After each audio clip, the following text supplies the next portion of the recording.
These 9 items likely should never have been sold online. As usual, I found some little tech gems that are super interesting for nerds like me, but they're still dangerous items that anyone can get their hands on. Like, just imagine that this thing, for example, can remove security tags from stores. These devices will let us create our own network to send messages without using Wi-Fi or 4G. I also have this USB stick that will destroy PCs just by plugging it in. This stuff is starting to get expensive. Anyway, let's not waste any more time and start with the first item. Before we start, as usual, a quick safety message to tell you not to try what I'm doing in this video. It can be dangerous or illegal depending on what you do. This item is really weird. It lets you cheat at a mobile game. Yeah, in terms of danger, you can see we're not starting with the worst. Look, it's a phone shaker for Pokémon Go. It has 1,200 reviews and a rating of 4.1. Considering how often Nintendo sues, I don't get why this item is sold. For those unaware, in Pokémon Go, you get eggs and hatch them by walking. Basically, it counts your step activity even when you're not on the app. And of course, there are people who don't leave their house, even though that's the whole point of Pokémon Go. Well look, we're going to assemble this item. You hold it like this. It'll shake our phone to generate steps and hatch eggs in Pokémon Go. I thought the game wasn't fun enough, so I decided to make money with this item. First, you'll need lots of batteries. Why do you need so many batteries? And then, you put your phone in the device with this rubber band. Well, they went through all the trouble of making a metal design, but what holds the phone is just a rubber band. Look, actually this is a magnet. That means the magnet inside moves, causing our phone to move. Pretty clever. It moves by itself and generates steps. I installed an app that pays you for walking using a point system. You can walk up to 20,000 steps daily, earning more points the more you walk, which can be converted into vouchers. Well, that's easy. We're going to rack up some steps with this device. I set it on its side. We're going to let it run for several hours and see how many steps it generates for me and how much money I make. Well, I don't think it's going to be a huge amount, but we'll see that a bit later in the video. With these two modules, we're going to create a network that allows us to exchange messages, but like a decentralized network. We're not going to use Wi-Fi or 4G. I'll be able to send messages under the radar. No one can intercept me since I'll act as my own carrier. The setup is simple. Attach an antenna, connect a battery to power the board, and use a module. This module uses LoRa technology, which stands for long-range radio. It's a technology that sends radio waves at very low frequency, and it allows you to exchange small data packets with other modules that have this technology, for example text, and it can go pretty far. In the city, two modules communicate up to 1 kilometer, but in open areas without obstacles, they reach 5 to 10 kilometers. That's why I bought and assembled a second module. Now both can communicate with each other. And to give you a very interesting diagram that also illustrates how a typical carrier works, a module is also what we call a node. If I live in Paris and I wanted to create an operator for the whole city, for example, sending a message from top to bottom could involve placing many small nodes throughout. Together, these create the network we know today. If I send a message, it travels from node to reach my recipient. I use the Meshtastic tool to create my network. It's a well-made tool that lets you flash the module to install the network software. I connect the module to my PC, visit their website to start the flash, and use their app to communicate via Bluetooth. I also renamed my module Ion. And basically, the app is kind of the interface I have with the machine. I'm going to do the same thing with my other module, and of course on a second phone. Now, if I turn off Wi-Fi and 4G on both my phones, my two phones can still send messages to each other thanks to my own network. Look, I can send a message and the other phone receives it just fine. To test the system, I took a phone and a module far from my apartment, leaving another module at home under camera surveillance. I sent messages repeatedly, moving farther away each time. I sent one when I was in my building's stairwell. The message went through just fine. Another one when I was outside. Same thing, it arrived. I kept walking farther and farther. I sent another message and it still went through. And after a while, I saw that my messages weren't bouncing back. That means they weren't getting anywhere. That means I was too far. I had reached the limit of my network, and that happened at about 300 meters from my place, which is still pretty good. That means that really, if in my city I put a module every 300 meters, I could communicate throughout my whole city. I love that. By the way, the idea of starting a carrier, I love that, and it makes me think of someone, Xavier Neal. He's a big technology fan and created Free. What do you think he'd say if I suggested he start a carrier with this technology? I even emailed him about it. Nothing ventured, nothing gained. He often replies to emails, so we'll see by the end of the video if he answers. Imagine if you could send commands to your phone while keeping your hand in your pocket. That's the promise of this device. It's literally a Bluetooth button. Basically, here it is. We have this little gadget that you can insert into a ring. It's really weird, honestly. It's hard to set up. There you go. Do I have style? Honestly, it feels like a spy gadget, like you want to activate things without anyone seeing you. Next, we're going to connect this to the phone with Bluetooth. There you go. And now, for example, if I press it, it lights up. There you go. That's the most useless action possible. Obviously, you can program a lot of things. I'm going to open my Spotify show. Well, it's just a show where I repost my YouTube videos, but if some of you prefer this interface, feel free to check it out. And now if I put on a video, I can hit play. I can stop it. I can skip forward in the video or go back. Honestly, it's pretty satisfying. I can even adjust the volume of the video. But it also works, for example, with music. Here, I can switch from one song to another, go back to previous songs. Actually, the strength of this button is that it's customizable. It may not look like much, but it launches videos. Stop. You can also attach it to this system, allowing you to connect the button to another object, like a paddle while kayaking, a bike when cycling, or even your office chair if you're feeling lazy. And now from my chair, I can skip songs, pause, adjust the volume. It really doesn't have any use on a PC. I think it's a startup that probably raised a lot of funds to make this, and at the same time, I don't think it worked out. Their app, meant for customizing actions, doesn't work. I tried to create an account, but got an error, likely because the server isn't responding. I feel scammed since I can't customize it. It's not useful to me, but it's not a huge loss.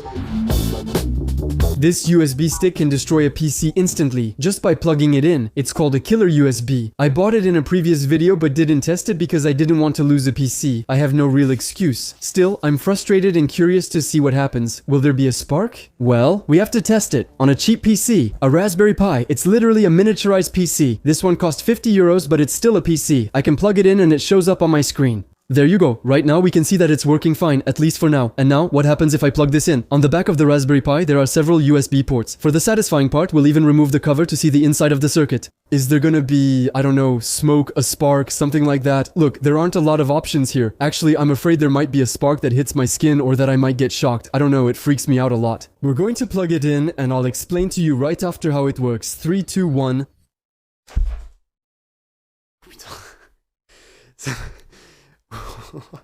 I'm not sure if you can see or hear it on camera. There's a spark, a brief flash of light, and then it's gone instantly.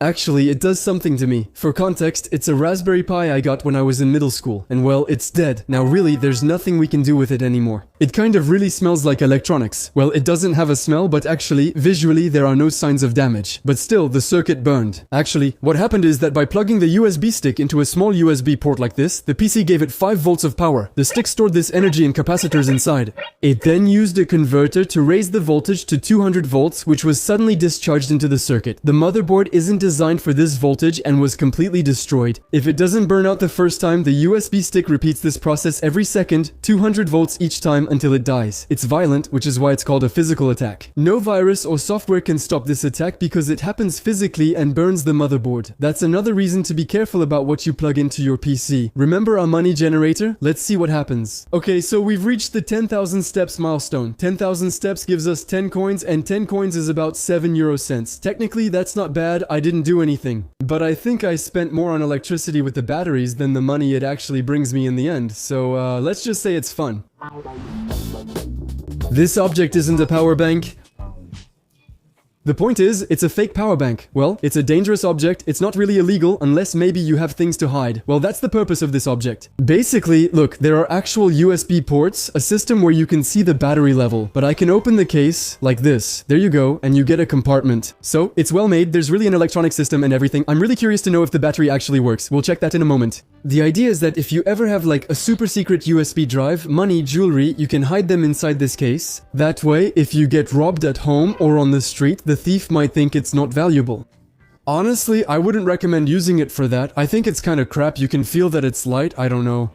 And I think, honestly, a thief sees a battery, he thinks it's cool, so he takes it. For the experiment, I put some coins inside, I wrapped them in a tissue so they wouldn't make noise when I moved the case. And there you go, it works. If anything, what intrigues me even more is to see if the battery works. So I took a charger. Ah, spoiler, it doesn't work at all. Yep. Next item. Look, this little USB dongle, it's able to give my PC a new capability. Actually, it's able to read what's called BLE, Bluetooth Low Energy. It's basically Bluetooth signals that use very little energy and are constantly used by connected devices to communicate small bits of information between each other. For example, an AirTag uses BLE to regularly send a signal to nearby iPhones. Same thing for a smartwatch, which uses BLE to send the person's heart rate to their phone. Well, this USB stick is able to get in the middle and intercept the data to read it. I'm going to plug it into my PC right here. There we go, it's lighting up. That's cool. And then I'm going to use software that lets me access this stick. Look, it's this one. Right now, it's displaying all the devices around me that use BLE. I have a lot of devices because, well, there are obviously my neighbor's devices and so on too. To give you an idea, even headphones, a phone, a Mac, well, if they use BLE, they show up. But there's still a funny experiment I can try with this device. It's about tracking someone by picking up the BLE signals emitted by their phone. Basically, here we see what's called the RSSI of the devices, and that's actually the strength of the signal we're receiving. I enjoyed making my phone broadcast a network named AWIN for easy tracking, otherwise the name isn't as visual. If I move my phone closer, you'll see my iPhone shows up at the top since the signal is strong. And if I have some fun moving around, for example here, normally you see that, yeah, there you go, the iPhone is going down because the signal is a bit farther away. You can see that we can estimate the distance of the phone relative to us. Well, what I just showed you is pretty sketchy, you know. We can't track someone exactly because Bluetooth signals bounce off the walls, but it's still something that's used by stores. If a supermarket has multiple sensors and one detects you strongly in the chips aisle while another detects you less in the shampoo aisle, they can triangulate your location. They can track your movements, create heat maps, and see where people spend the most time. Overall, this technology enables many capabilities. Wait, do you remember the message I sent Xavier Neal about starting a network operator together? 3 days later he replied, he's not interested, which I expected. I mostly just wanted to see his reaction to my project, which is pretty bogus honestly. LoRa technology isn't suitable for large-scale use. Still, he's really nice and I'm glad he replied. That's a phone cooler. Yes, you heard that right. For me, this is the last not-so-dangerous item in the video. Actually, what's dangerous is just the fact that someone thought of inventing it. It's not very complicated. Honestly, it's well made. Technically, that's it. You can put your phone on it. And the idea is that you can turn it on, and there are fans. It's really not very powerful, you know? I'll try to put a tissue on it to show you that it doesn't even suck it in, actually. It's just not powerful at all. The goal is to keep your phone from overheating during long gaming sessions. Honestly, seeing someone walk down the street with this might look suspicious. Let's continue. Imagine using this device to quickly remove security tags from store items, like taking a t-shirt and removing the tag in seconds. But don't think about it too much. That's stealing and totally illegal. If you've bought clothing and the store forgot to remove the security tag, you can use this device, which contains a very strong magnet. If I use glasses, you see it sticks. These are the same magnets used at checkouts to remove security tags. Is it really that easy to buy them? To stay completely legal, I bought a piece of clothing, but I paid at a self-checkout, so the security tag stayed on. I tried to use the device on it, but it didn't work at all. I was also stressed about security tags that release ink or sound alarms if forced. I probably didn't use the best remover. This one costs 15 euros and has terrible reviews. Next to it, there are security tag removers that seem a bit more reliable, like this one, which is 4 times more expensive but has better reviews. You know what? I'm going to order it and I'll test it in a short video. Subscribe.